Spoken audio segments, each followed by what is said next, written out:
up everyone, it's Chris with the Little Treasury channel. Welcome back. This is where we bring you awesome watch content at least once a week. And if you haven't already, please make sure to smash that subscribe button and hit the notification bell to be alerted as soon as we upload. I'm from Little Treasury Jewelers, which is located in Gambrills, Maryland, and it's where you go when you're in the know.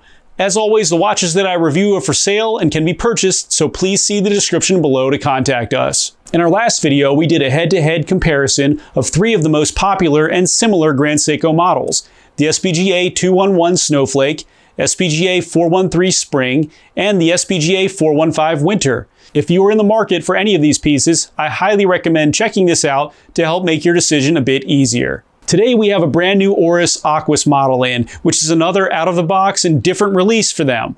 They have really been coming out with all sorts of interesting pieces this year, and this one doesn't disappoint.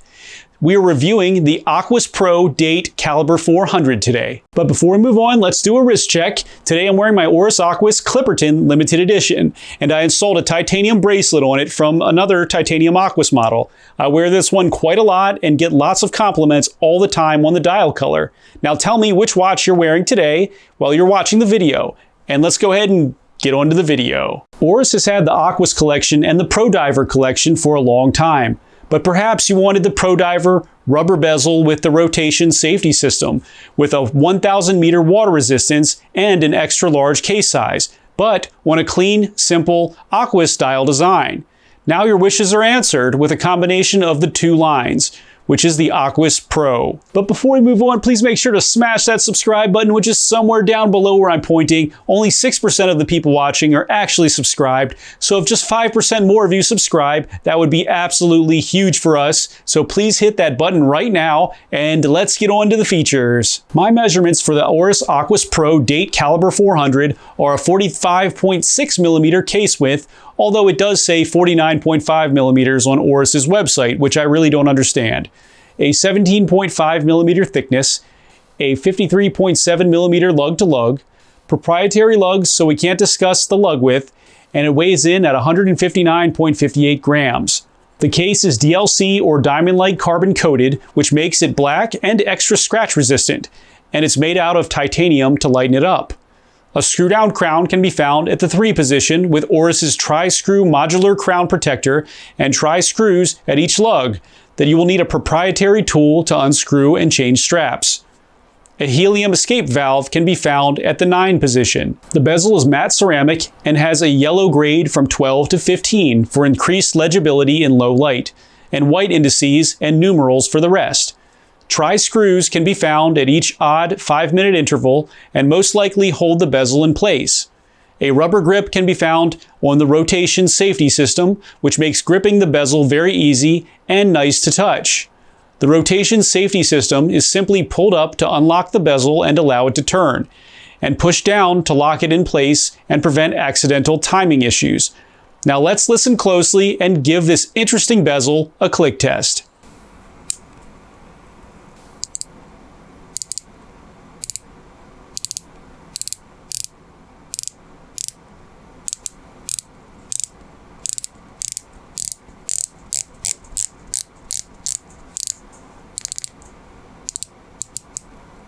The bezel action is excellent and the clicks are crisp and clean sounding.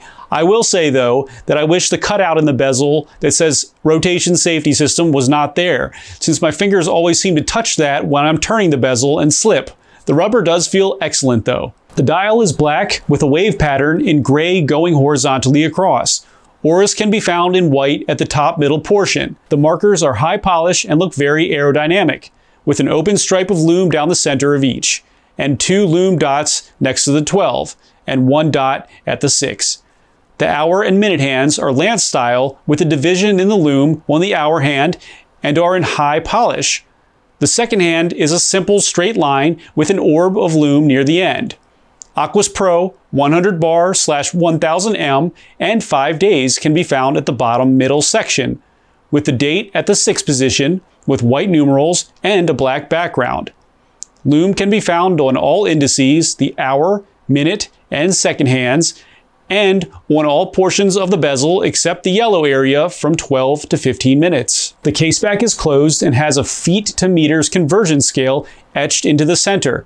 Also, please note that the caseback has a slight dome to it.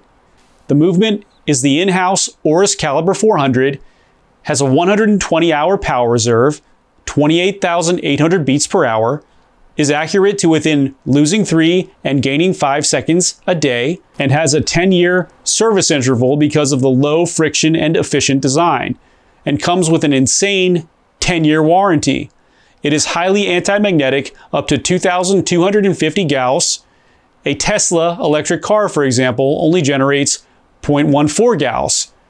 The Calibre 400 uses dual barrels, so it will be accurate down to the last moment of its 5-day power. The strap is rubber and seems to feel a little bit higher quality than the ones that I'm used to with other Aquis models. It uses the same great deployant buckle that has a quick micro adjust, and it's DLC coated just like the case. The Oris Aquispro Calibre 400 Date is 1,000 meter water resistant and ready to go investigate things like the Titanic with you for a wonderful $4,600. Now for my humble opinion. I think that this piece has a lot of great features, and I really like the wave pattern on the dial and look of the DLC coating that they use, along with the yellow accents.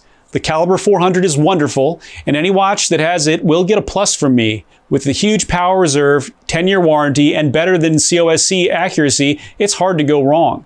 The downside here, though, is that the rotation safety system is a little odd to use until you really get the hang of it, and the case is pretty heavy even in titanium. It is also large, but the size doesn't really bother me too much on this piece, even on my 6.5-inch wrist. I would say, though, that the weight is more of my issue since it is about 159 grams, which is really just the case, which made it feel unbalanced to me a little bit. Although I couldn't fully tighten it, even on the tightest hole on the strap, it is still loose to me. I would have to cut a few links out to really see how it feels. I will go ahead and recommend this piece for anyone who wants a more rugged diver than any of the other Aquis offerings, but likes the style of the Aquis pieces, but also prefers a larger watch on the wrist. Thanks for watching today, everyone. I really hope that you enjoyed the video, and if you did, please make sure to smash that subscribe button, give this video a like, and of course, share this with your friends. I look forward to seeing you next video.